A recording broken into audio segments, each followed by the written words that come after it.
to open it. Give Ugo the record. He knows how to record. Give it to him.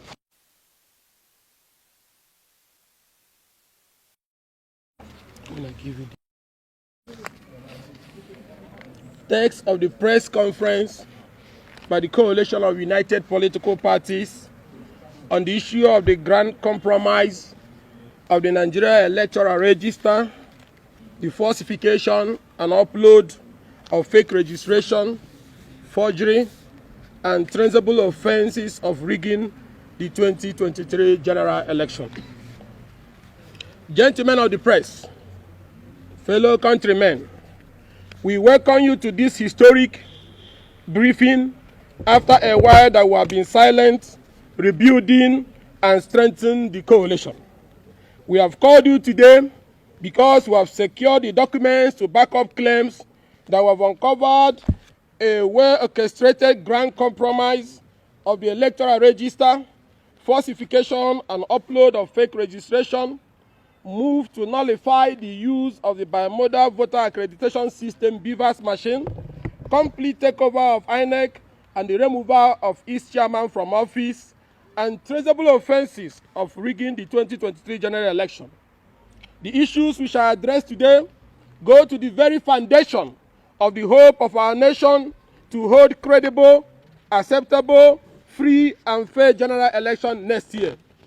About 4 months ago, we intercepted credible intelligence about the grand design of the APC to compromise the 2023 general election and deny Nigerians their sovereign rights to freely choose their leaders. This intelligence was intercepted after the plan was shared in details to some of the APC governors and for them to play their own roles. We laid in wait, collected our hardcore evidence and proof, and today we believe that Nigerians deserve to know the kind of party that is running the affairs of our nation and the imminent threat that can destroy the 2023 general election. We are going to speak today on this compromise of the voter registration exercise, the secret court process to stop the use of BVAS for the 2023 general election, an advanced plot to cause leadership changes at the highest level of the Independent National Electoral Commission, INEC. First of all, we commend the INEC leadership led by Professor Mahmood Yakub and the Commission for the bold step of internal cleansing of the voter register, which they have commenced using the automated biometric identification system. However, we state that the discovery we have made goes beyond the case of double registration. It is a monumental compromise of the National Voters Register by chieftains of the ruling APC. Gentlemen, during the just ended continuous voter registration exercise, from our intelligence, some of the APC control states had access, I repeat, had access to INEC registration machines and conducted their own registration process. This time, not with human beings, they used hundreds of thousands of computer-generated photos and faces, passport photographs, calendars, photo albums, and in fact, any human face they could lay their filthy hands on, including the country and including outside the country and especially Africa. They went as far as Jamaica, New Zealand, and Brazil to pick photos and names. Knowing that a day like this will come and the press will ask questions, we painstakingly and very carefully monitor these people as they had authority and approval from the highest level of political leadership. So I tell you, we have here documentary evidence to show you. We have here documentary evidence to show you that what these people have done. We shall make them available to you so that you will see for yourselves. Gentlemen, let us explain to you that what these people did. These machines were to be located in various government houses or other designated places in the 22 states of the APC that were involved. They had trained personnel who were able to use only one fingerprint to register hundreds of thousands of persons. They had access into the system, and this fake registration have all passed through successfully into the database. We shall now use the register in Imo State to demonstrate what we have termed the Omuma magic, as this plot was cooked from Omuma and sold to the nation. The Imo State Governor, my own state, is from Omuma ward in Oru East local government area of Imo State. In 2014, Omuma ward had barely 6,500 registered voters. In recent past, Oru is being the hotbed of insurgent activities of a non-government in the state, and with high level of insecurity, many residents have relocated from their ancestral homes. However, Omuma ward, Governor Hope Uzodinma's ward, now have over 46,000 registered voters. And note that is the ward. We're talking about ward, not the local government. The ward alone now have 46 polling units. Then I want to show this to you. Give me. Can zoom your camera. This is an extract from the voter register. When you go to Oru East Omuma Central School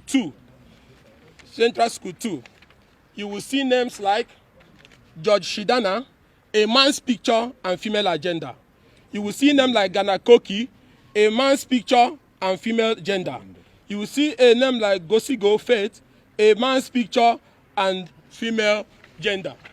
If you go also to Omuma Primary School, polling unit 01, you will see a name like Grifty Edem, a man with a female picture. If you go to polling unit 01, same Omuma, you see a name like Hans Bira, a woman's picture and a male gender. Then you continue also, you go to Umuhu Primary School 001, you see a man's picture, female gender, a name called Lanley Allen. We're talking of Omuma where you have names like Nkechi Adak. Then you go to the same Umuhu Primary School, you see a name Luna Elomo, a woman's picture and male gender. You see another name Makati Yoso, Japanese name. You see a female picture and a man's gender. This is how all of them is. So I will give the copies to all of you and we'll share to Nigerians also. Now, when we went through the register, we discovered thousands of these foreigners in the register with names such as Grifty Edem, Hins Bray, Floyd Gary, Ford Scott, Ghana Stella, Hood Killer, Harin Drake, Gruti Silas, Lenley Allen, Luna Amo, Loweri Zafana, Makati Yusio, Muru Amba, Morono Lee, Maurice Dakwam, Navarro Dankwam, Tyson Kata. They are all in their thousands in Hope Uzodinma's village, Omuma ward in Imo State. We are using Omuma and Imo as a test case of what has been done to over 18 states in the country. It is, however, very instructive that it will be discovered from the data in the register that we shall make available to you that all these fake registrants, both old and young, as can be seen from their photos, all have the same date of birth, 1983, including the grandmothers there. Nigerians will also see new registrants, which are, when you go to page 4 of this, you will see people that were born in 1900, 1902, 1912, 1913, 1931, all in Hope Uzodinma's village, registered among this new registration. Which are names we believe we are from a death register in New Zealand. Names like Abraham, Jack, Dave also appears against female photos. Further, faces that are obviously quite old are seen with date of birth like 1990, 1993, 2000, 2002. You will also find obviously female names such as Rebecca, Jane, Gloria, Mary, Felicia against male photos, and also see photos of women wearing hijab yet answering village names in Omuma in thousands. I need to remember that Omuma is the Oru East in Osu, where the activities of unknown government is very high, and INEC office have been burnt. Male gender were assigned to female photos, and female gender assigned to male photos.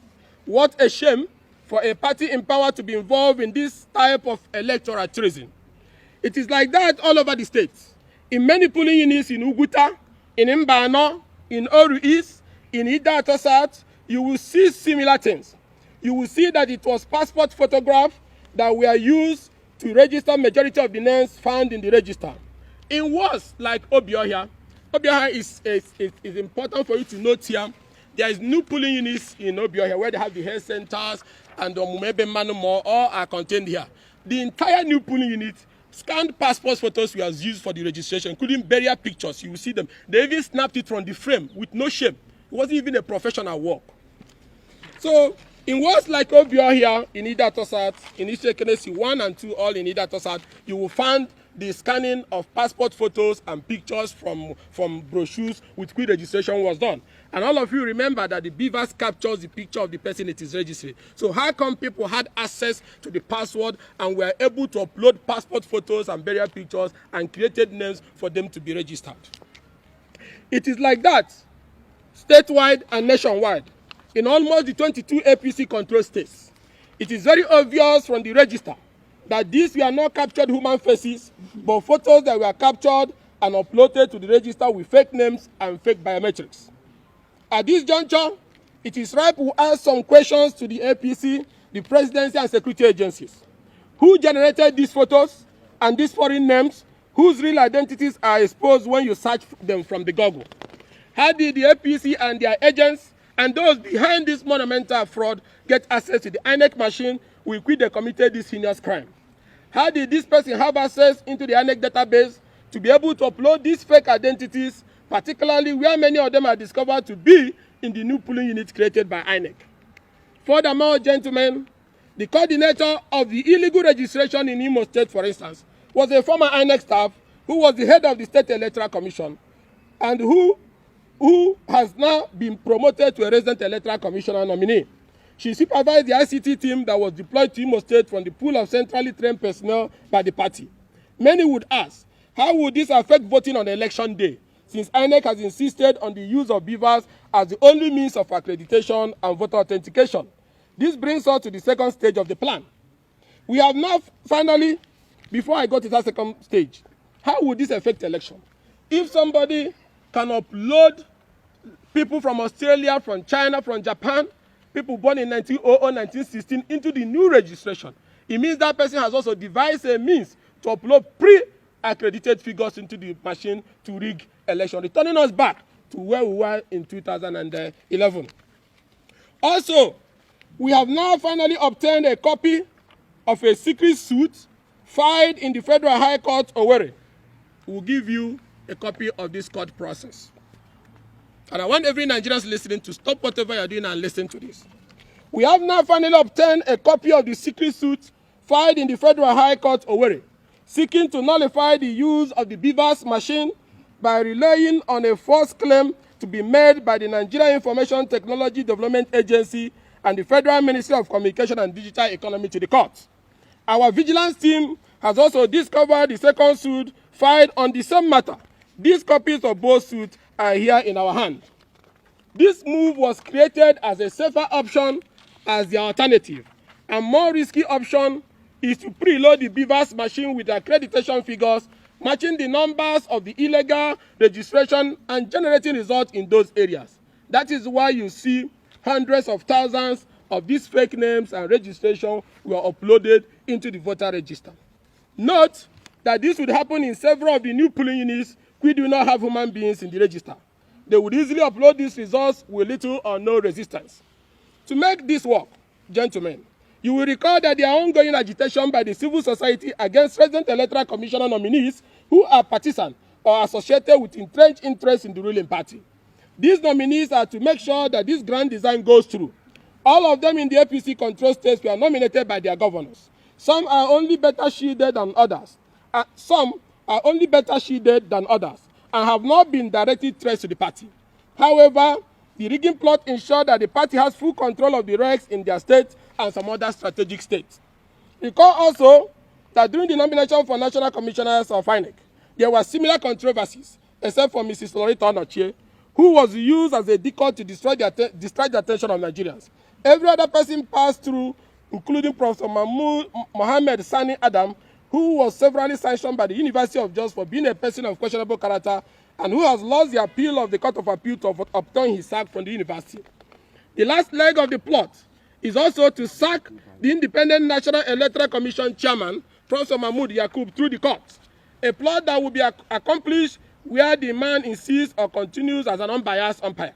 Nigerians, this is the last bridge to protect our democracy, which must not be broken. This should be the red line that this man must not be allowed to cross. We therefore call on the civil society, development partners, election observers, the media, and indeed all men of goodwill to stand up and stand with us and defend Nigerian democracy.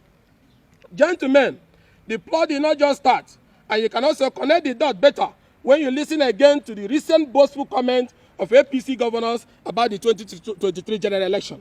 Most recently, APC governors of Gombe, Kogi, and Plateau has claimed electoral victory for the APC, even when such reasons to make Nigerians to vote for the APC are totally absent.